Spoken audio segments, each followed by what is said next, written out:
Ao vivo, salve, salve galera, tá sendo notificado aí o pessoal do Instagram, né, que nós já estamos aqui ao vivo, vai chamando a galera, eu não sei mais mexer aqui, faz tempo que eu não faço uma live, mas vai dar tudo certo, se Deus quiser aqui, vai dar tudo certo, aí a galera tá chegando, vai chegando, que a live de hoje, como prometido, nós vamos conversar um pouquinho sobre Round 6, né, essa série que tão problematizada aí. Eu tenho recebido muitas perguntas, o que eu tenho achado, qual é o meu posicionamento frente às questões que a série coloca, né? Então, Round 6 vai ser a nossa conversa de hoje. Vai avisando a galera aí. Hoje eu tenho uma convidada também muito especial, que já está aqui comigo, eu acredito. Uma psicanalista, né, a Sinara, que eu conheci nessa trajetória da vida. Ela já tá aqui, deixa eu chamar logo ela pra cá. Cadê pra gente não perder tanto tempo? Cara, mudou tudo aqui das lives. Aqui a Sinara já deve estar chegando. Não sei se deu certo. Aceitar, agora eu acho que vai. Entrar ao vivo com a Sinara. A Sinara já chegou. Aí, Sinara, boa noite. Você tá me ouvindo? Boa noite. Oi? Você tá me ouvindo bem? Escuto bem. Show de Sim, bola. Deixa eu te tudo bem. apresentar aqui para a galera. Vamos fazer assim, ó. Eu já disse aqui o assunto da live, nós vamos conversar sobre round 6. Eu vou fazer minha apresentação, quer dizer, eu vou te apresentar aqui para minha galera, porque deve ter uma galera aqui, né, que me acompanha e precisa te conhecer. Deixa eu aqui ajustar aqui a minha câmera. Eu estou aqui falando de um quarto de hotel, então sempre um ajeitamento, né? Então, assim, gente, primeiro que faz tempo que eu não apareço aqui no YouTube, né? Era mais frequente, aí a gente estava sempre aqui no YouTube conversando sobre muitas coisas com a juventude, mas a rotina, a pandemia, aquela coisa toda, a gente sai um pouquinho de fora para outros desafios. A Sinara é uma psicanalista, conheci ela nesse universo aí virtual também, né? No grupo de psicanalistas que trabalham com crianças. É um assunto que me interessa muito. Eu estou naquele grupo, Sinara, não como professor, não como psicanalista, mas como pai, sabe? Eu sou pai de dois garotos, o Levi, que tem 12 anos, o Heitor, que tem 2 anos. Então, a minha preocupação é como pai, também pensar na educação de crianças. E aí eu tenho recebido uma enxurrada de perguntas. Eu trabalho muito com escolas, diretamente com escolas, Sinara. E aí, assim, Uhum. trabalho com professores, com jovens, com pais. Então, quando a série bombou aí, né, Round 6, todo mundo começou a me mandar pergunta. A gente pode discutir isso na escola, a gente pode brincar as brincadeiras da série, né?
Me dá um retorno, vocês estão me ouvindo? Deu uma travada aí, né? Legal. Sim, Eu não sei qual foi a travou aqui. internet. Não sei se foi a tua, se foi a minha. Mas Eu também tenho. deixa eu perguntar, galera, quem está assistindo a live, me dá um retorno aí. Vocês estão ouvindo, estão vendo bem a gente? Conta no chat aí a cena, enche de coraçãozinho, né, pra gente sentir. Deu uma queda também no pessoal aí. Eu acho que foi a live que travou. Enfim, então, voltando um pouquinho, eu estava me apresentando, né? Professor Diego Feitosa, professor de matemática e de história. Foi nessa loucura da vida que eu cheguei na psicanálise para entender um pouquinho as emoções, os comportamentos, mas acima de tudo para entender a aprendizagem, sabe, Sinara? O meu objetivo é ajudar pessoas a aprender. Aprender qualquer coisa, né? Matemática, história não. Aprender a se conhecer, talvez, né? Aprender a acreditar em si, não sei. É nessa luta que a gente está. E aí, Sinara, eu passo a palavra para ti, né? Se apresenta para essa galera. Exatamente, como o Diego já iniciou aí, né? Eu sou psicanalista e também estou aqui eu sou mãe de 4 filhos, eu chamo de quarteto fantástico, que são todos distintos, em idades distintas. Tenho um adolescente de 15 anos, tenho um de 11, 8 e uma menininha de 3 anos. Então eu gosto muito desse movimento também do comportamento infantil, o comportamento dos pais em relação às situações que vão sendo apresentadas, assim como muitos aqui, né, mandaram perguntas. Eu tenho um grupo de mães que todas ficaram preocupadas também com relação a essa série. Ai, meu Deus, será que meu filho assistiu? Meu filho falou do Batatinha 1, 2, 3, e agora, o que será que ele está entendendo? Então, esse medo também, que até aguça a curiosidade da criança, né? Sim. E nós sabemos que quanto mais você fala uma coisa que não, não, não, não, mais ainda tem aí essa vontade de assistir os adolescentes. E eu tenho visto também muitos comentários a respeito dessa série. Alguns não tão assim, parece que não quiseram, tiraram conclusões próprias, não assistiram. Então aqui nós estamos para fazer um bate-papo também, para entender e comentar mais um pouco sobre os não ditos, né, Show. dessa série. Então, só para avisar quem está chegando aí depois dessa travada que deu da internet, o assunto de hoje é Round 6, Squid Games, né? Essa série que é um fenômeno. E eu acho que todo fenômeno ele precisa ser entendido, tá? Independente qual o conteúdo da série. Se é um fenômeno mundial, se há um interesse do mundo, a gente precisa parar para pensar, enquanto adultos, enquanto pais, enquanto professores também, né? E aí vai convidando a galera, chama todo mundo aí para a gente pensar um pouquinho sobre Round 6. Eu combinei com a Sinara assim, como a gente não fez roteiro, né? A gente joga uma carta na mesa e discute. Eu vou jogar a primeira aqui, sabe, Sinara? Ver o que tu pensa. Sim. E eu acho que até ultrapassa o assunto da live, tá? Problematização, tá? Eu já penso logo assim como historiador. Fenômeno da série. Por que virou um fenômeno? Por que tem tanta gente discutindo essas questões? Tá? Por que virou um assunto da moda? Esse vapor da moda me interessa muito, sabe? E aí a pergunta será que a gente sabe problematizar de fato? Porque, veja bem, é diferente uma atitude problematizadora de quem gosta do problema. Tem gente que adora só o problema. Começa a falar mal, começa a ver problema em tudo. Você deve conhecer alguém que vê problema em tudo. E ela fica no problema. Ela não supera o problema. Tá? A Enem, né? O Enem ele trouxe para o ensino médio a ideia de situação-problema e eu tenho que ter uma postura, uma proposição. Então, assim, para mim, problematizar um assunto só tem dois caminhos, dois vieses. O primeiro é ético, quando eu problematizo e pergunto, tá, mas o que eu faço com isso? Tá? Se meu filho já assistiu o Round 6, tá, o que eu faço com isso? Qual é a plataforma de educação que eu posso fazer com isso? Se meus alunos todos da 8ª série, do ensino médio, estão discutindo sobre a Round 6, o que eu posso fazer isso? O que eu posso fazer com isso? Eu não posso desver. Tá? Eu acho que a postura ética do problematizador eu tenho um fenômeno agora como é que eu vou tratar ele? Tá? Eu vou negligenciar? Eu vou... sei lá, eu gosto de dizer assim, Sinara, eu gosto de ser parte da solução. Então, deixa eu me incluir. Eu acho que a postura ética de quem problematiza uma coisa, um assunto, é se incluir como parte da solução. Esse é o primeiro viés. O segundo viés é o não ético. Qual é a postura não ética de quem problematiza as coisas? Procurar culpados. Netflix, como é que pode? Bota um negócio desse. Por que não tem um bloqueio, sabe? Sei lá, por que o produtor fez aquilo? Por que as cenas são tão... A pessoa que não é ética, ela não traz para si a demanda. Ela quer encontrar um culpado. Tá? Ela demoniza o negócio. Aquele imposto, cuidado, paz, isso é coisa do demônio. Né? Então, não se permite a reflexão sobre. Então, eu queria que essa live fosse um espaço ético de problematização. Existe a série, está lá, um fenômeno. O que a gente, enquanto pai e adulto, vai fazer com isso? E aí, Sinara, o que tu pensa sobre isso? A gente tem por aí mais pais, mais jovens, mais pessoas problematizadoras éticas que querem ser parte da solução, ou problematizadores não éticos, que querem colocar a culpa em todo mundo e sair o lugar do juiz, sabe? Não serve, não Uhum. presta, quer dizer. O que tu pensa sobre isso? Essa é a minha primeira carta aí Olha, para nossa discussão. vamos lá, vamos começar o caos.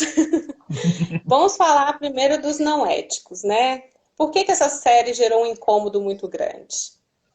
Ou será que foi uma identificação com os problemas exibidos ali em cada episódio? Foi uma identificação forte, eu me vejo naqueles personagens, eu me vejo querendo tirar vantagem sobre o outro, eu me vejo consumindo situações, coisas, atitudes aonde o outro está sofrendo. Um dos debates que eu vi no Facebook, e muitas pessoas repudiando aquela cena, nossa, ganhando dinheiro com a morte do outro.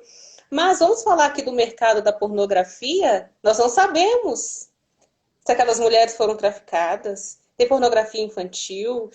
E aí? E existem pessoas que pagam para consumir esse produto, tanto que elas são bem consumidas, né?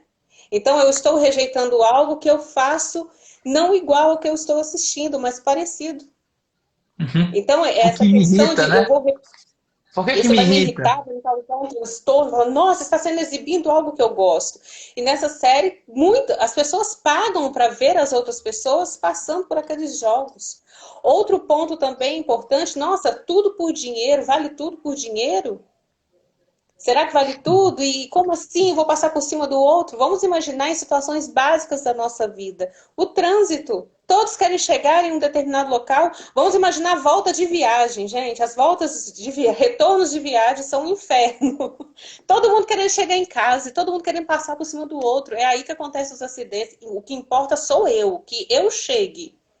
Eu me lembro uma vez que estávamos indo para Vitória e um engarrafamento assim, terrível. Pessoas passando pelo acostamento e indo, não importa, eu quero passar na frente. Então, Eu situações primeiro, né? pequenas. Eu primeiro, eu chego, eu me importo. Furar fila, guardar lugar com bolsa. Nós estamos cometendo aqueles atos num sentido bonitinho, não, mas eu não matei. No Mas o universo meu micro, filho. Isso, vamos colocar uma a gente lupa. repete. Então, Então, nós estamos legal, assim. reproduzindo. A pessoa que mais se incomoda com a série que mostra absurdos, são absurdos desproporcionais, né? São absurdos que assustam.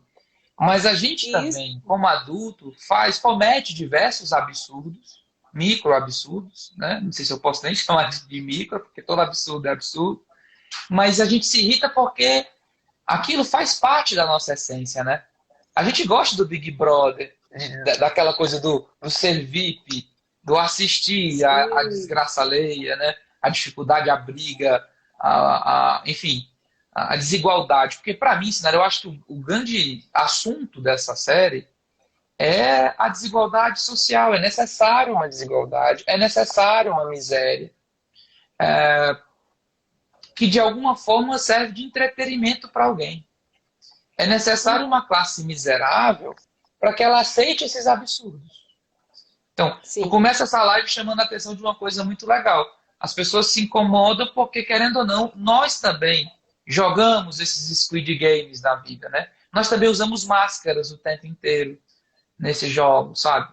As pessoas que mais se irritaram com essa série, isso não presta, não sei o quê, talvez sejam as pessoas mais preconceituosas no dia a dia, sabe? E eu até vou jogar aqui para ver o que tu pensa. Eu chamo de educação frágil. O que é educação frágil? O meu filho vive numa bolha, então ele não pode assistir esses absurdos. É como se o mundo não existisse. Uma fé frágil. Eu levo meu filho para a igreja, mas ele não pode ter contato com o mundo, porque se ele for questionar da fé, eu tenho medo dele não voltar. Percebe? Então, adultos que criam uma educação frágil, se pudessem, trancavam os filhos isolados da internet, isolados desse fenômeno. Eu prefiro que ele não tenha contato com esses assuntos. Eu prefiro que ele não conheça o mundo real. Sabe o que tu pensa sobre isso aí? Olha, eu penso assim, é porque eu estou educando através do medo e não da compreensão. Nós não educamos com medo, não devemos educar com base do medo. Se você não obedecer a Deus, você vai para o inferno. Sabe, muitas pessoas estão dentro da igreja não porque acreditam em Deus, mas tem medo de ir para o inferno. Que não entendeu a essência, sabe? Não entendeu a essência desse amor divino. Em todas as religiões, tá, pessoal? Em todos os credos aí, existem isso. Eu estou aqui porque eu tenho medo de uma força contrária que estão falando comigo. Então, para o meu filho obedecer, primeiro ele precisa compreender.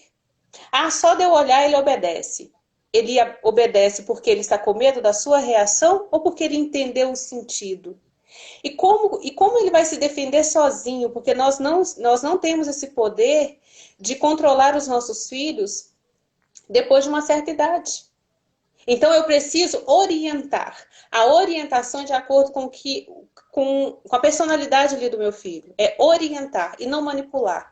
Porque a manipulação é de acordo com a minha vontade, com o meu medo. Então, se esse pai tem medo desse filho enfrentar esse mundo, conhecer essas coisas, por que ele tem tanto medo? E como que ele vai falar sobre a droga, sobre os vícios, sobre os excessos? E isso, às vezes, é um tabu dentro de casa, porque tem muito medo, que as pessoas acham que falando vai estimular a prática. Às vezes a criança pergunta, o que é sexo? Cala a boca, menino, não fala que é coisa do diabo, que é pecado, não faça.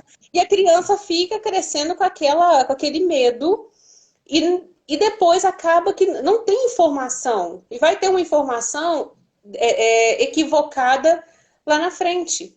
Então, assim, eu preciso ter informações e saber como passá-las para os meus filhos. Os pais que aqui assistem, os jovens que acompanham, quais informações que vocês estão tendo ao longo dessa trajetória, né? Até aqui. Então, o que faz sentido? O que é bom para você? Como que eu vou saber o que é bom se eu não sei escolher? A questão da autonomia. Os pais têm medo de dar sua autonomia para os filhos por acreditar que os filhos vão mandar na casa. Não vão. Autonomia, você está sempre ao lado ali da criança, do adolescente. Falando o que é essa autonomia. Tem uma base. É ser companhia, né? É ser companhia nesse processo. Isso, estar ao lado. Talvez uma anatomia, se a gente puder desenhar a anatomia de um relacionamento abusivo, tem sempre alguém querendo viver o outro. Então, eu escolho a roupa que meu filho veste, as companhias, as amizades que ele tem, as séries que eles assistem, porque eu quero que ele fique dentro dessa minha bolha, onde eu posso manipulá-lo, onde eu posso controlá-lo. Né? Eu penso muito assim, eu tenho um filho de 2 anos, o Heitor, que eu vou criar ele para enfrentar um mundo lá na frente muito mais complexo do que esse de agora. Nada me garante que quando ele for enfrentar o mundo lá fora, eu esteja vivo. Então a minha educação de hoje tem que ser apontada para o futuro. Sabe? O Platão, ele diz que a filosofia é fruto do espanto. Né? A gente só pensa quando se espanta. Eu acho que essa é a ideia do roteirista do Squid Games. Né? É pegar o mais sombrio, o que existe de mais sombrio na sociedade e esfregar na nossa cara. A gente se assusta. Pô, esse aqui é o mundo. Ó. Desigual, onde tem uma elite que adora assistir a desgraça do outro. E eu vou colocar outra coisa aqui que eu acho muito legal. Nesse jogo tem gente que está sendo explorada e não sabe. Não sei se você percebeu, Sinara, aqui no jogo tem o cara que é trabalhador, né, o personagem principal que está lá depois faliu depois do movimento de greve. Eu tenho lá um cara que era super estudioso, cheio de altivez, né, mas foi corrupto. Eu tenho um médico. Eu acho muito legal a frase de alguém, eu não lembro quem, na série, que diz assim: se você está aqui é porque a tua profissão não deu certo. Exato. Então, tem gente que, eu sou engenheiro, eu sou médico, eu não sei o que, eu tô fora dessa exploração. Tá, não, a gente faz parte dessa exploração midiática, consumista, capitalista. E não por acaso a série é na Coreia do Sul. Eu, como professor de história, eu dizia assim pro vestibular, como é que tu diferencia a Coreia do Norte para a Coreia do Sul? Coreia do Sul, em vez do Sul, tu lembra do cifrão.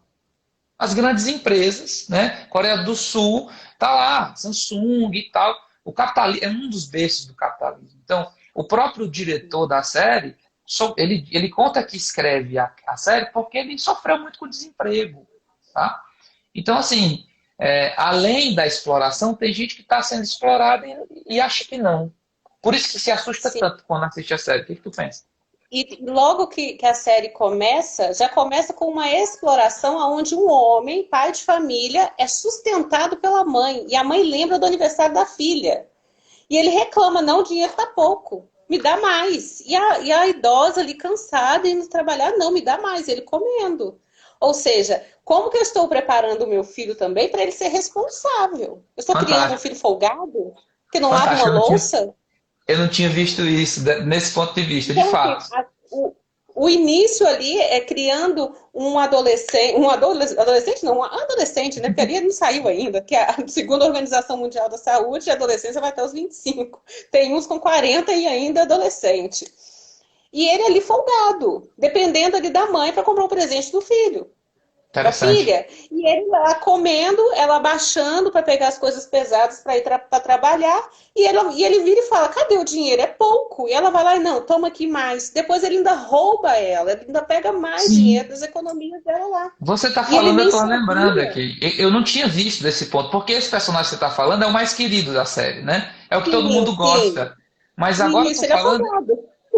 No início ele é folgado. Agora que eu estou percebendo que há um processo de tomada de consciência, né?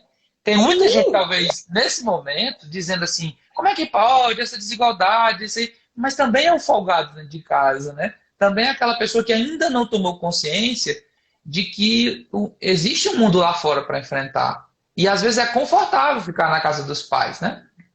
sim. Pode E continuar. ele, e a mãe ainda vira para ele e fala assim: quando você acabar de comer, coloca a louça na pia e coloque água. Ou seja, nem isso ele faz, ela precisa avisar para ele. Coloca ali para a comida não ficar ressecada, coloque a louça lá na pia, ou seja, não deixa jogada. Eu anotei isso assim, gente, como que pode? Será que nós estamos criando filhos folgados que não lavam a própria louça? E dentro de casa, ai, o meu filho precisa me ajudar. Não é ajudar, ele precisa aprender a existir dentro de casa. E a existência dele não é somente existindo com o celular na mão, com a internet, não. Ele existe organizando o quarto dele, juntando as coisas. Ah, gente, hoje é o dia aqui do, vamos chamar do mutirão da faxina. Cada um faz alguma coisa ali, leva o cachorro para passear, cata o cocô, enfim, fazer alguma coisa, ser útil. Porque essa Perfeito. inutilidade desencadeia também esse descontrole financeiro, porque ele teve esse descontrole financeiro pela inutilidade dele, de não se ver que responsável. Ele tem uma filha e ele depende de quem? Então, assim, à medida que a série foi acontecendo, essa estrutura também emocional dos pais de querer colocar os filhos dentro de uma bolha e falar: não, eu faço tudo que ele quer, eu adivinho até. Será até que ponto isso é bom? Sim. Fazer tudo, né? De E uma, de qual é uma o medo certa que se faz? De uma certa forma, a gente vê isso também na mãe lá do rapaz que foi para a universidade e tal. É a Sim, criação do personagem do filho perfeito, né? Ah, meu filho foi para a universidade, é o orgulho do bairro. Mas ele era corrupto, né? Então, aonde é que começa essa educação? Onde é que essa galera aprende? Em que momento, né? Ela aprende a ser tão dependente de personas, de personagens, né? Essa live com certeza vai ser assistida por muitos adolescentes. E a grande pergunta é: quando você precisar de fato enfrentar o Squid Games real, que é arranjar, passar no vestibular, arranjar um emprego, criar uma família, tu vai ser mais um na sociedade. E tem muito seguidor que é garoto, né, que joga comigo no Free Fire, por exemplo. Tu vai ser mais um cara que vai engravidar uma menina e colocar para a mãe cuidar, para a avó cuidar, sabe? É muito interessante. Esse ponto que Sinara colocou, eu não tinha pensado. É aquele cara que de fato conquista a gente, o personagem principal, mas a gente percebe também que no começo da série ele é de fato um cara sem consciência, sem personalidade. Né? Ele tinha personagem, mas não uma personalidade muito frágil. Muito legal, Sandra, muito legal. Isso tem muito a ver com a minha sim. galera aqui que eu acompanho. De fato, esperando sempre uma saída de fora, sabe? Ah, se eu apostar aqui, sempre apostando em alguma coisa. Ele lá aposta em cavalos. Mas eu aproveito para perguntar para você que está me assistindo: você está apostando em quê? Está apostando todas as fichas nesse namoro? Está apostando todas as fichas no vestibular? Se eu não passar, não vou ser feliz? Está apostando todas as fichas em quê? A vida não é uma aposta única, né? A vida é uma construção de consciência. E ela é justamente isso que Sinara falou. Eu estou existindo, de fato, na minha casa, no meu trabalho, sabe? Eu estou, de fato, tendo... Eu estou pleno, acho que a palavra é essa, né? Pleno, eu estou lá. Ou tu tá só morando dentro de casa, tu tá só indo para a escola, né? Tem gente aqui que só está presente fisicamente no Google Meet na hora da aula da escola, que eu tenho muito aluno de ensino médio, com câmeras desligadas e com a mente em outro lugar. Então, essa é uma discussão muito interessante da responsabilidade. Para que quando você for para o Squid Games da vida real, você de fato consiga sobreviver. E tem um ponto aqui que eu penso, e aí eu já falo para as mães e para os pais, mas principalmente, e os adolescentes que me acompanham, vai me dar razão. Porque muitos, quando nessa tentativa de existir dentro de casa, de fazer alguma coisa, tem uma exigência matadora. Tem que ser perfeito. Se não for perfeito, morre. Morre com as palavras, você não presta para nada, você não faz nada direito, sempre foi assim. Então, são pontos que nós, pais, precisamos observar. Você está orientando os seus filhos, você está pedindo eles para realizar alguma atividade, é dentro das habilidades de cada um. Não tem como eu exigir algo perfeito de alguém que não tem habilidade para aquilo. Então, eu tenho uma filha de 3 anos que ela faz as coisinhas dela dentro da habilidade que ela tem de 3 anos. É preciso, é necessário enxergar isso. E não somente exigir uma perfeição, porque eu quero que seja assim, porque tem que ser assim, o que vão pensar de mim. Então, mãe e pai que nos assistem, o que o outro vai pensar a seu respeito, você não tem controle. Você não tem controle sobre a mente do outro. Agora, sobre o seu comportamento, sim. Porque você pode matar o seu filho com as palavras. Você é burro, você não vai dar certo na vida. Então, quando eu vejo aquela parte, né, do comédia açúcar, como nós somos exigentes com as crianças para colorir, para realizar uma atividade, às vezes sai fora e já chega lá e pá! O que você fez? Fez errado! Não sei o quê, começa a xingar. Deixa eu só complementar com uma pergunta. Qual é o preço da falha? Qual é o Exato. preço da falha do nosso filho? Quando ele falha, eu sou desproporcional com a reação? Pode continuar, tô costurando Exatamente. aqui. Então, quanto que o filho paga através desse erro? Ah, ele tem uma dificuldade em matemática, ele tirou uma nota baixa. O que essa nota representa para ele? Então, eu sempre falo com os meninos, a nota da prova é o resultado do seu esforço. Ah, mas ele tirou 0. Então, peraí, ele tirou 0. Ele tirou 0 porque ele não compreendeu a matéria? Já perguntou isso para ele? Qual é a dificuldade que ele tem? Então, nós precisamos, assim, rotular menos e parar de dar carteirada, né? Como que é essa carteirada? Sou eu que pago, sou eu que custeio, sou eu que faço isso, sou eu que faço aquilo. Tira o foco. Eu falo assim, discussões, precisa ser discussões construtivas. Se você vai orientar o seu filho, para que você ofende? Para que você vai falar que eu fico trabalhando a noite toda? Você está exercendo a sua responsabilidade de pai e de mãe. Não é culpa do seu filho que você precisa trabalhar, é sua responsabilidade. Agora, qual é a responsabilidade do seu filho com relação à escola? É aí que entra o que os pais gostariam de falar para esses filhos e não conseguem, acaba entornando a frustração deles, porque eles trabalham o dia todo, eles compram, não sei o quê. Então, assim, esse dar tudo, você dar tudo ao seu filho porque te faltou tudo, aí você está querendo suprir a sua carência no outro, Ou então suprir a minha exigindo. ausência, né? Ou suprir a Ou minha suprir. ausência. Exatamente. Então, precisa haver um equilíbrio aí dentro dessa estrutura emocional, porque se eu estou querendo que o meu filho tenha um bom resultado, eu preciso também entender a minha história. O que me faltou? Eu estou dando tudo para ele porque faltou em mim? Ou porque eu sou ausente? Eu não consigo ter um tempo ali com eles? Eu não consigo organizar o meu tempo, então eu preciso sempre estar procurando o recurso, né? De mantê-lo ocupado o dia todo. E tem crianças e adolescentes exaustos, porque as agendas deles é pior do que a sua. Tem mais compromisso do que a sua. É compromisso a cada meia hora, é regra a cada meia hora. Ninguém dá conta disso. Ainda mais Verdade. uma criança, um adolescente que precisa criar essa habilidade. Então, tem também o desânimo. Então, essa falta de contato, né? Essa falta de estrutura emocional dos pais e entender qual é a habilidade dessa criança, qual é a habilidade desse adolescente, o que ele dá conta de fazer. Se ele está ali fazendo uma atividade e não deu certo, mostra para ele onde é que ele errou. Tá, você não conseguiu fazer, mas o que aconteceu aqui? Foi falta de atenção? Foi porque você não sabe mesmo? Não, nós não deixamos eles refletir. Nós já colocamos, você não sabe mesmo não. Estou pagando à toa. Já começa a colocar todo o investimento ali à mesa, né? A culpa é sua, porque você não sabe. E como que a criança recebe isso? Uhum. Como que a criança, como que o adolescente recebe? Achando que ele não é suficiente. Esse é o Fantástico. grande ponto. Fantástico. Eu realmente tenho falado muito disso, parece que a gente até combinou, porque é o assunto que eu mais converso com a juventude hoje, que eu gosto de chamar de cultura da vergonha, tá? A nossa geração, nós fomos educados pela vergonha, né? De dizer assim, caramba, menino, por que tu não acerta? Parece que é lesado.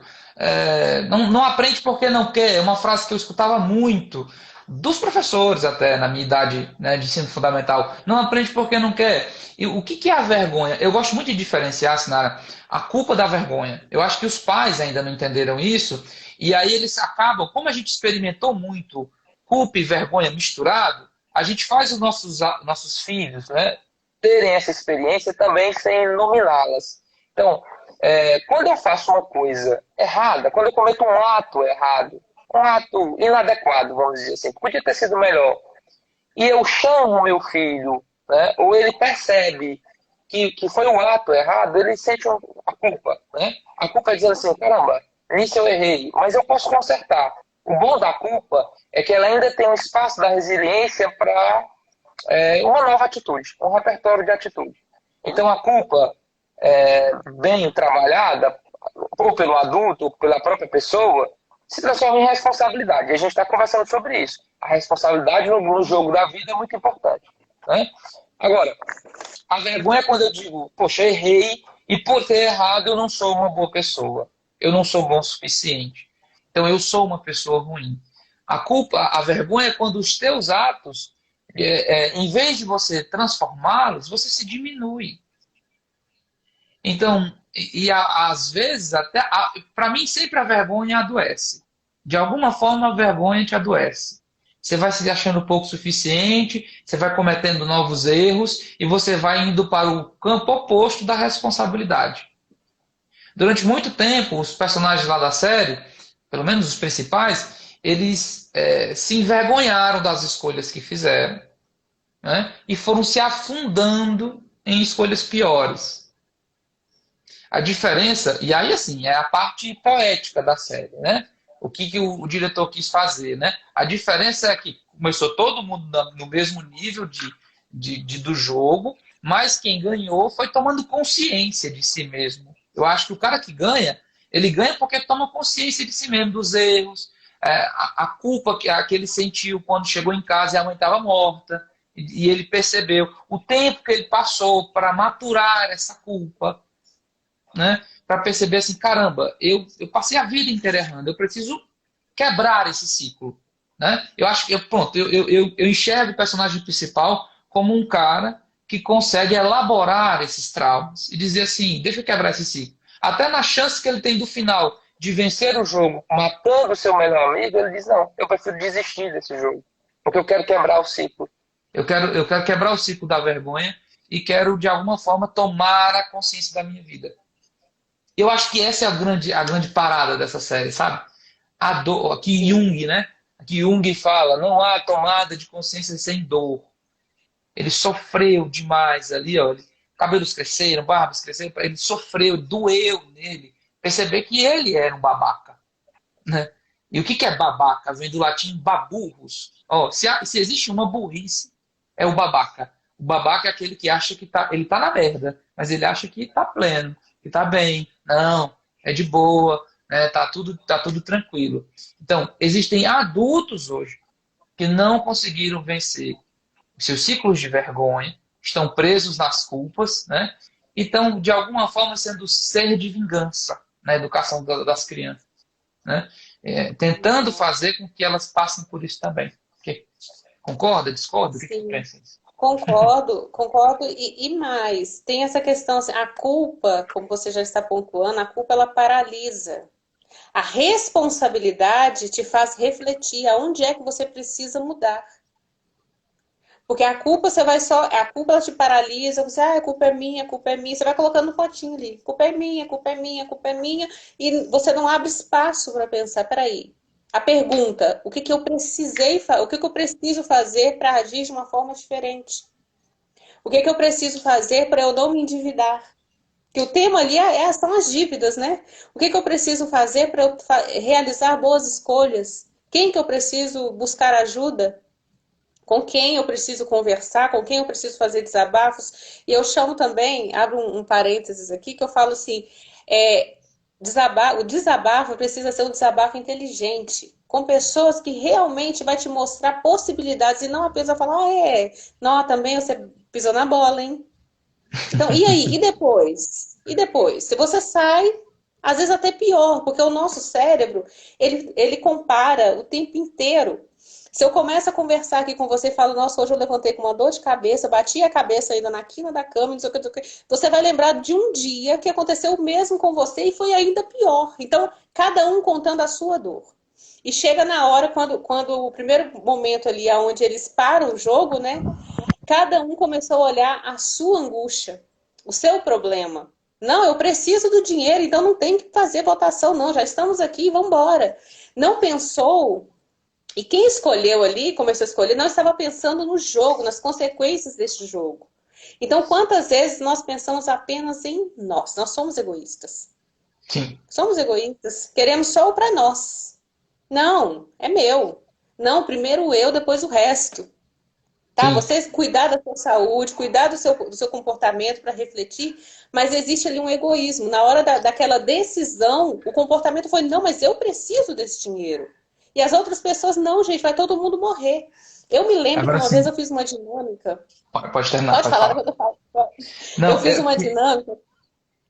pode falar, pode falar. Uma vez eu, Fala eu de fiz novo, uma fala. Eu não dinâmica quero. com jovens, que era assim, eu montei uma cesta com várias caixas de bis, uma quantidade bem superior ao número de jovens que estavam ali.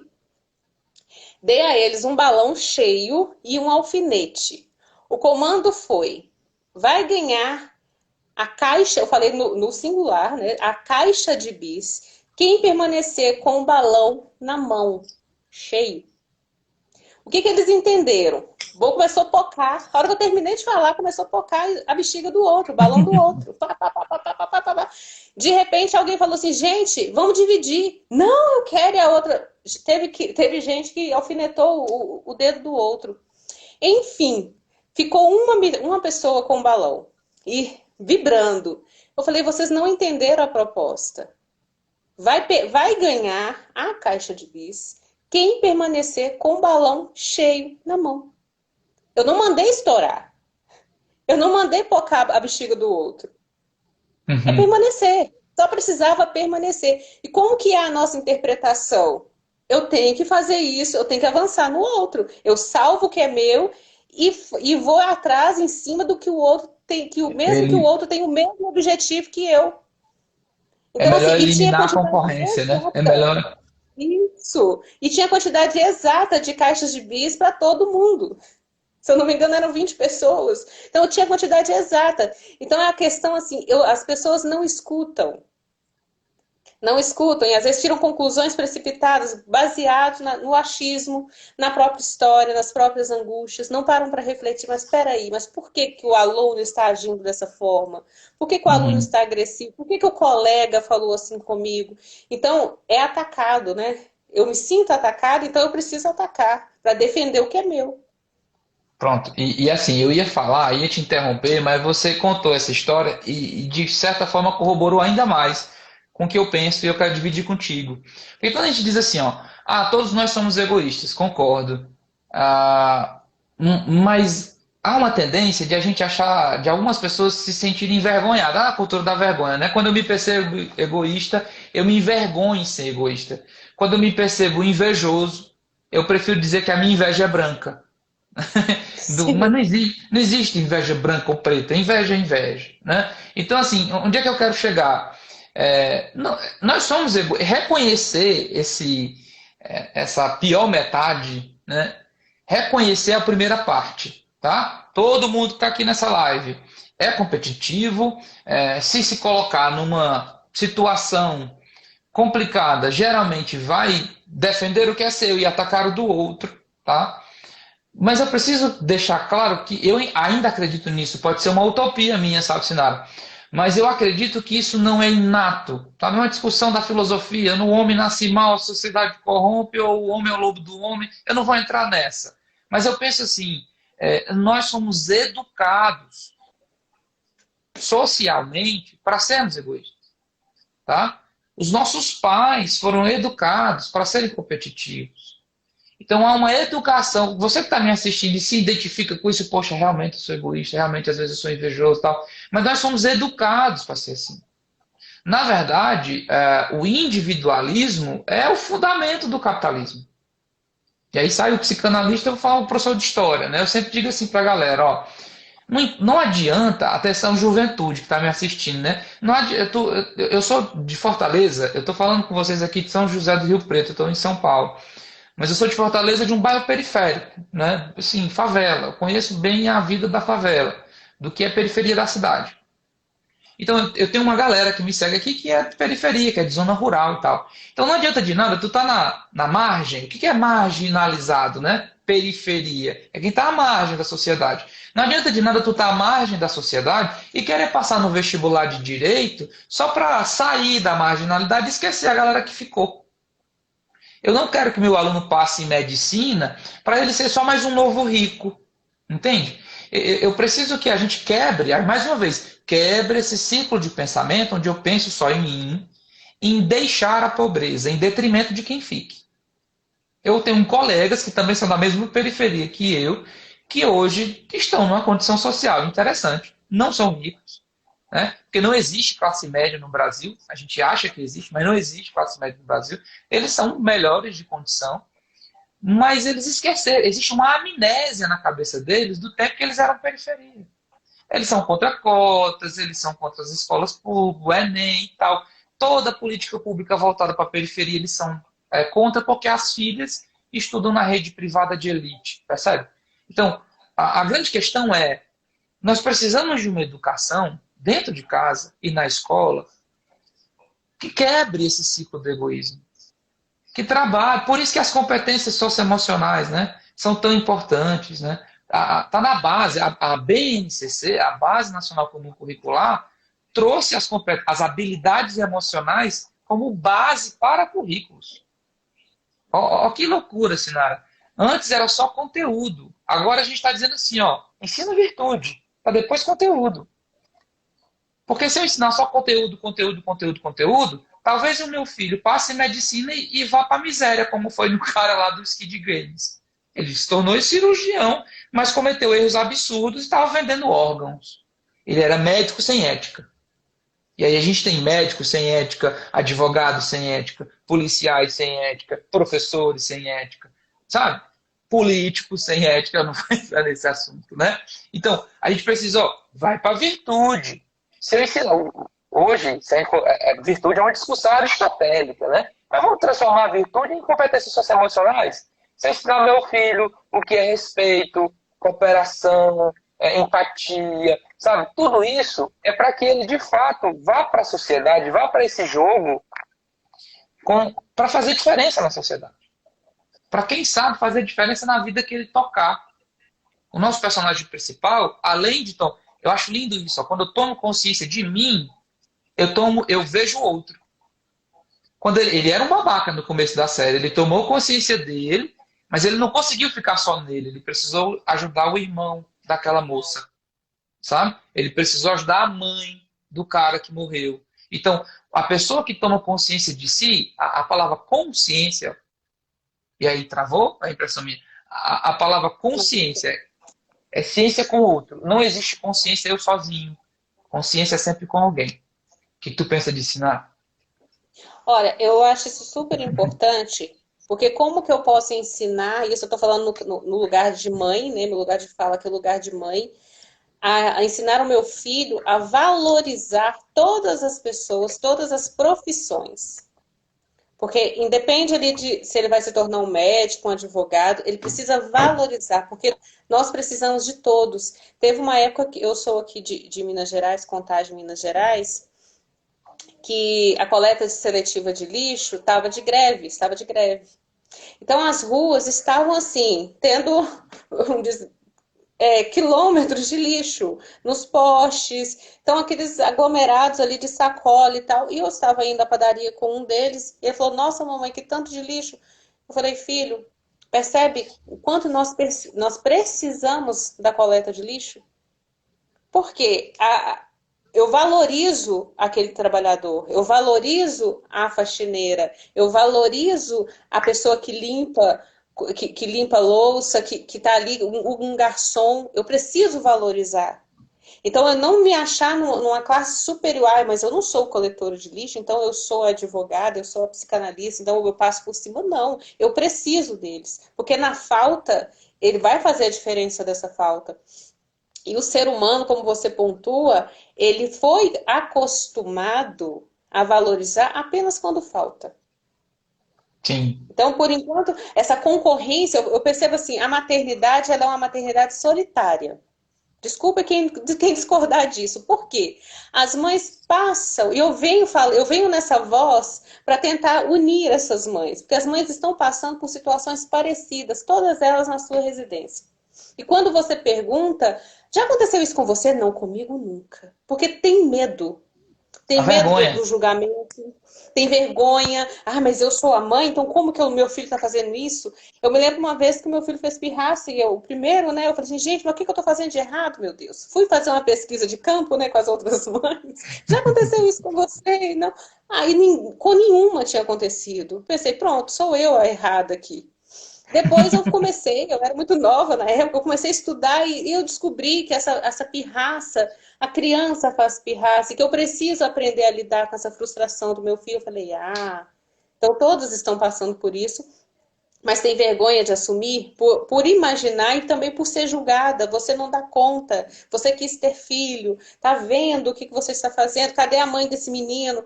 Então são situações onde eu preciso entender, principalmente numa roda ali onde tem muitas famílias, né? O que seu filho faz? Seu filho já sabe ler?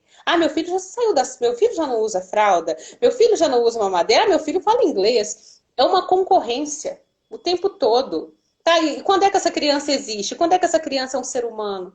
E o Winnicott fala que para uma criança existir, ela precisa do olhar do outro.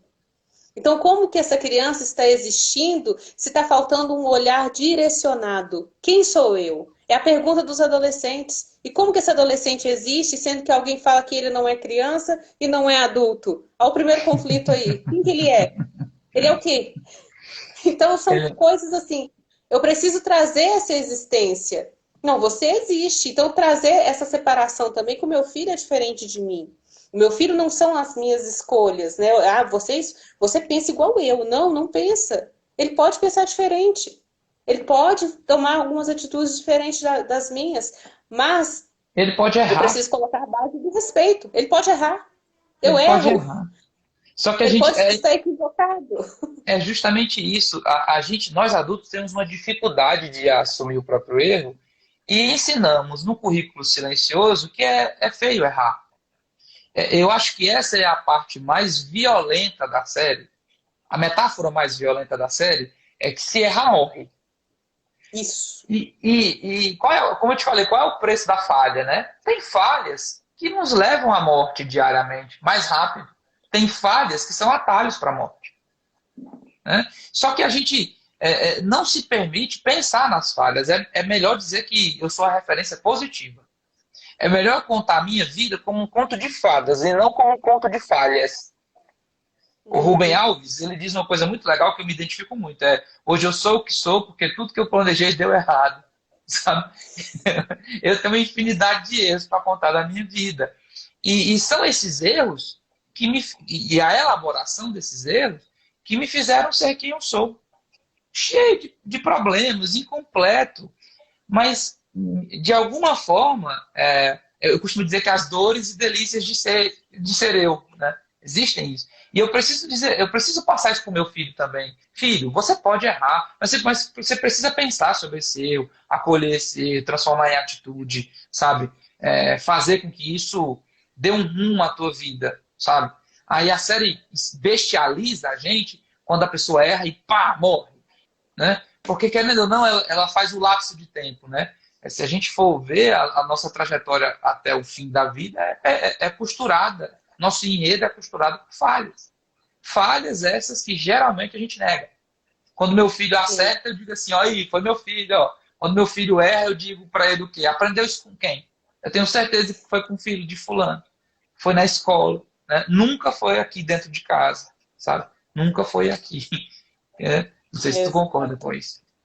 Não concordo. E eu penso também subestimar a capacidade do outro, né? E a série mostra o idoso, aquele idoso é fantástico ali.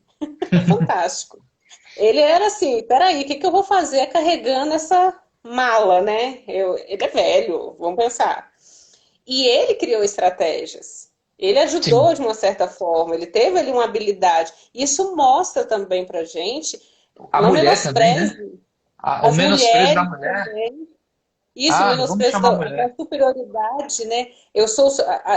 Nós estamos dentro de uma palavra, né? A mulher é submissa, a mulher Uhum. submissa ali A ao mulher homem, fraca. a mulher fraca. Então, todos os homens ali juntos vale mais ali. Ah, não, a mulher ela vai correr, vai machucar. Então, assim, como que eu passo isso para os meus filhos? Uma superioridade sobre o outro, né, sobre a fragilidade do outro, mas todos nós somos frágeis. Todos nós Sim, temos um ponto fraco. A diferença é que às vezes uns escondem melhor do que nós. Uns sim, sabem esconder melhor. E eu percebo assim que quanto aquele que demonstra, eu falo assim, criança silenciosa, eis aí o perigo. Criança que aceita tudo, presta atenção nessa criança. Por que ela aceita tudo? Por que ela se encaixa em tudo? Por que tudo tá bom? Nossa, ela é tão caladinha, tão quietinha. Por que tudo tá bom para essa criança? Então, ensinar os argumentos, ensinar a perguntar, a tirar as dúvidas. Eu, e pasmem, tá, pessoal? Eu fui uma criança calada até certa parte da minha vida. Até eu descobrir que falo. Então, assim, mas às vezes as pessoas falam, nossa, mas você fazendo palestra, você falando. Porque eu era uma criança calada. Então, uhum, a criança calada, ela sente, ela pensa e ela guarda sentimentos. Mas por que ela não pode falar? Por que ela se sente insegura? Por que ela tem vergonha de colocar para fora uma dúvida? Por que ela tem medo, né, uhum. de se sentir inferior ao outro? Né? Que ali nas escolhas dos times, na vida real, nas escolas, começa a escolher assim, os mais fortes. Sim, Né? Vai sim. escolhendo. É, E fica ali aquele que fica, ai, o fraquinho para cada time. essa parte me lembrou um livro muito polêmico chamado 48 Regras, acho que é 48 Leis do Poder, uma coisa assim. Foi um livro tipo Sun Tzu, A Arte da Guerra, só que mais recente. É um livro Uhum. totalmente antiético, sabe? Dizendo, você quer ter poder? Então você tem que aprender a manipular. Então existem 48 leis. E uma das leis, ele diz isso, o Robert, né? É, aprenda a diferenciar amizade na hora de criar uma equipe. Quando você for criar uma equipe, crie por competência. Esqueça os amigos. Claro que isso não é um conselho ético. Ele tá querendo chamar atenção para isso, né? A gente é amigo de uma pessoa, mas quando vai disputar, a gente quer um time forte, né? Então, eu vejo muito isso nas escolas que eu passo. Eu sou professor, mas não acredito na escola que eu faço. Eu prefiro colocar meu filho na escola mais cara, porque eu não acredito na escola que eu faço com os meus colegas, percebe? Eu acho isso muito contraditório. Enfim, mais uma vez é sobre o individualismo. Nós somos programados pela sociedade de então a não criar laços. Ei, olha como isso é uma inversão da consciência, né? Se a consciência é saber com alguém, a coletividade é perigosa. Aí cheguei num ponto que eu gosto muito de discutir, Sinara. A coletividade é perigosa. O que a gente está vivendo no mundo hoje só existe essa tamanha desigualdade porque nós estamos separados. Nós preferimos brigar para ver quem tem a razão nas redes sociais, né? Existe uma série de ativistas de rede social. E nós não vivemos uma experiência positiva, coletiva. E antes de coletiva, uma experiência positiva dentro de casa. Quer ver? Uma personagem que me chamou muita atenção na série foi aquela que caçoava do cristão. Né? Não sei se era evangélico ou católico, tinha um que ficava sempre rezando, Sim. orando. e ela caçoando. Eu tenho certeza que todo mundo que assistiu, eu tenho uma educação cristã, uma educação cristã. Quando eu assisti, você pega uma ojeriza a ela, porque ela fica caçoando, você pega um asco. Mas lá no final, em algum momento da série, ela conta que o pai era um líder religioso e abusava dela e da mãe. Aí a situação se inverte, porque você percebe. Eu lembro de um aluno que me disse uma vez assim: Diego, professor, o meu pai fala tanto em Deus, mas não leva esse Deus lá para casa. Percebe? Então, qual é a fragilidade dessa conjuntura desigual?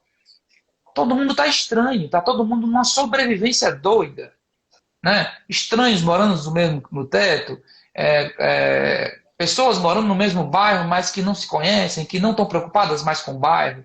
Eu que sou historiador, eu fico doente, não tem mais identidade de pertencimento a um lugar. As pessoas destroem prédios históricos sem problema algum, porque eu não me sinto pertencente disso. Eu não me sinto brasileiro, eu não me sinto, sei lá, nordestino. Há uma guerra entre regiões do próprio país, né? É o nordestino, é o sul, é o sudeste, não sei o quê, sabe? E é isso que você falou, a consciência de fato você perceber a importância de cada pessoa. E de alguma forma nós estamos anestesiados pela sobrevivência a sermos desiguais, a sermos estranhos. Né? A convivência é um atrito, ela passa a ser atrito, sempre. Atrito sempre. O que tu pensa sobre isso? Não, concordo, porque esse atrito é o atrito de achar que sempre um pode chegar a ser superior a você. Né? Esse não reconhecimento, valorizar o que eu faço. E eu tenho grupos de mulheres aonde eu falo com elas, valoriza o que vocês têm. Valoriza o que vocês fazem. Ah, mas eu só sei fazer um bolo. Não é só sei fazer um bolo, é o seu bolo. É o bolo. O crochê, gente, eu acho lindo quem tem habilidade de fazer crochê, ponto cruz e esses monte de coisa, artesanato, valoriza. É você quem faz. E às vezes a pessoa não tem aquele desprezo com o que ela própria produz. Ah, eu faço isso. Não, é o que você sabe fazer de melhor, então faça. Valoriza aquilo. Precisa ter esse olhar, porque nós estamos dentro de um olhar de uma desvalorização do produto alheio, né, da postura alheia, da profissão alheia, que fica sempre focada. É o grande médico. Tem uns ainda uns comentários antes de chegar no nome. O doutor, mestrado. Aí finalmente chega no nome da pessoa. Tá, isso é importante sim, mas isso não faz a pessoa uma existência. Então valoriza o que você faz. Mas eu não sei cantar. Vamos pensar dentro de um núcleo religioso. Eu não sei cantar, mas eu ajudo ali a dar um bom dia para as pessoas. Isso valoriza. Dá bom dia, dá boa tarde, manda uma mensagem, é bom escrever um texto. Então são momentos assim, o quanto que eu me enxergo dentro da sociedade que eu vivo. Quanto que eu valorizo o que eu faço. Para eu começar também a entender o valor do outro. Porque quando aquela menina começa a desprezar, né, a religião ali daquele homem, é uma questão que ela foi desprezada dentro daquele meio também. Ela não foi valorizada. Isso então é um grito. Ela estava devolvendo ali esse grito, esse momento aí. Tá vendo? Não acredita, cadê o seu Deus? Cadê isso, cadê aquilo? Então, é entender o porquê que ele grita dessa forma, por que ela gritou dessa forma. Lá na frente apareceu o porquê. Então, às vezes, muitas pessoas, eu vejo assim em rede social, às vezes a pessoa fala alguma coisa, tá ali bem aquela fala ácida, né? Que você já entende assim, aí tá sofrendo ali. Então, a pergunta que eu me faço é: o que está acontecendo? O que está por detrás desse comportamento? Né? Por que ele está falando dessa forma? Então, são vozes que muitas vezes não foram ouvidas. Então, o grito de um adulto hoje pode ser aquele choro silenciado. Ou então um comportamento... Né? Vozes infantis. Então, assim, por comemorar hoje o Dia da Criança, como está sendo essa criança interior aqui de cada um que assiste? De que forma que essa criança tem tentado falar, eu tô aqui, eu existo. Está buscando ainda. E a vida, eu falo que a vida é um ciclo. E esse jogo, né? E a série mostra muito isso. Se você não passar bem cada etapa, vai se repetir. No jogo não tinha repetição. Mas você vive uma vida, para nós entra ano e sai ano, parece que eu não saí de 2019. Mas o que que você está fazendo que não mudou ainda? Qual a sua postura? Será que a sua atitude está sendo a mesma? Sempre, sempre, sempre? Então, rever esses conceitos, olhar para dentro de si mesmo. E nós fomos criados a olhar o defeito do outro. Olha o nariz do Uhum. outro, olha a orelha, o Olha o cabelo. outro enquanto se diminui, né? Critica o Exato. outro enquanto se acha pequeno perante o padrão de beleza, por exemplo. Sim, exatamente. Então, assim, às vezes as redes sociais mostram, né, uma pessoa com 19 anos e hoje com ela com 50 e fica, olha a diferença que fulano fez. Teve gente, peraí, 19, hoje ele está com 50. Claro que tudo mudou, até o pensamento dele. Se não mudou, tem uma coisa de errado. E aí uma luta ali pela estética, né, nesse momento pandêmico, as cirurgias estéticas aumentaram muito. Esse se Sim, enxergar na frente do espelho, quem é você diante do espelho, quem é você sozinho, como você se identifica aí sozinho, como você se suporta sozinho. Porque às vezes muitas perfeito. pessoas fazem muita coisa. Eu estou fazendo muita coisa para eu não me suporto sozinha, eu não suporto ouvir a minha própria voz, porque e aí eu preciso ter um recurso ali. E muitas pessoas acham outras coisas, né? Vai para outros campos, vícios, enfim, diversos por aí, porque eu preciso fugir de mim. Sim. Então é o que eu tenho aqui agora ao meu alcance que me faz esquecer de quem eu sou, de quem eu fui. Então eu penso nesse roteiro aí. O que que você acha? Muito legal, muito parecido com as minhas discussões aqui no Ceará com a galera. E assim, Sinara, Sim. infelizmente o nosso tempo está se esgotando, então vamos fazer o seguinte: faz as tuas considerações finais e aí eu faço as minhas, tá? Eu sei que é um assunto que dá para 3, 4 lives, né? Vocês estão Mas é querendo aqui La interessante. Casa de Papel, viu, né? Estamos na segunda temporada dessa live, mas faz as tuas Na segunda considerações finais. temporada. Olha, agradeço a todos que participaram aqui. Essa questão o jogo da vida é como você enfrenta cada etapa, cada fase da sua vida, como você adquire conhecimento em cada momento. Cada ano é uma etapa. Como você tem passado por essas etapas, como você tem honrado seus cabelos brancos, né? Às vezes as pessoas entram, ai meu Deus, um cabelo branco, mas é um jogo, é uma etapa, é um novo recomeço. E algo que eu falo muito, todo dia é um recomeço. Todos os dias você tem a oportunidade de fazer diferente. Então faça. Aprenda com aquilo que não deu certo. E mantém aquilo que deu certo, mas procurando aprimorar, aperfeiçoar cada dia. Sinara, eu agradeço a tua participação, o convite também, a gente decidiu juntos, né? E foi muito bacana essa Sim. experiência. Estou à disposição sempre. E para a galera de casa, aí eu digo sempre, eu resumo o que eu falo sempre para vocês, né? A vida é esse conto de falhas. Tomar consciência de si é o único jeito de a gente enfrentar esse jogo da vida de maneira mais forte. E não confunda mais forte com ser grosseiro, porque a gente tem essa visão do forte como o guerreiro espartano que tem que passar por cima de todo mundo. Eu acredito que o forte é muito mais aquele que enxerga os seus problemas e enxerga a sua necessidade do outro. Entenda que eu falei de necessidade, não dependência, sabe? É andar junto, é caminhar junto, é participar. Aí eu respondo em bloco, todo mundo me perguntou, mas Diego, eu falo sobre isso com meu filho, ele assistiu a série, fala, conversa, bate um papo, pega um tempo, não precisa falar sobre a série toda, pergunta o que ele assistiu, pega uma cena, tenta pensar com ele, sabe? Ah, Diego, e as brincadeiras? Gente, brincadeira, não existe brincadeira certa e errada. Assim, eu acho que a grande questão não é a brincadeira, é a experiência do brincar, tá? É a experiência com quem eu estou brincando. Então, vivam, gente. Viva com essa galera, porque é isso que a gente está precisando, sabe? Esse jogo, ele se torna muito mais insuportável se eu não tenho suporte. E o suporte são as pessoas. Então, a coisa mais linda essa série traz, de maneira bem forte, bem violenta, é que a gente tem se perdido na sobrevivência. E nessa luta da sobrevivência, a gente tem esquecido de nós mesmos e da importância das pessoas que estão do nosso lado.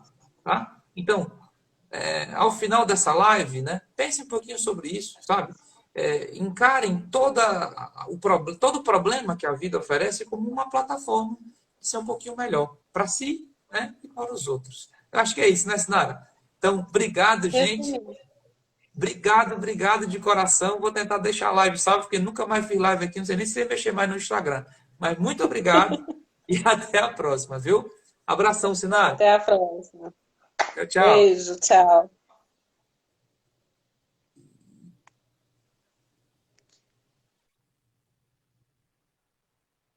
Não sei mais nem encerrar, gente. Olha como é que tá, né, o professor. Vou encerrar agora. Tchau, tchau, gente.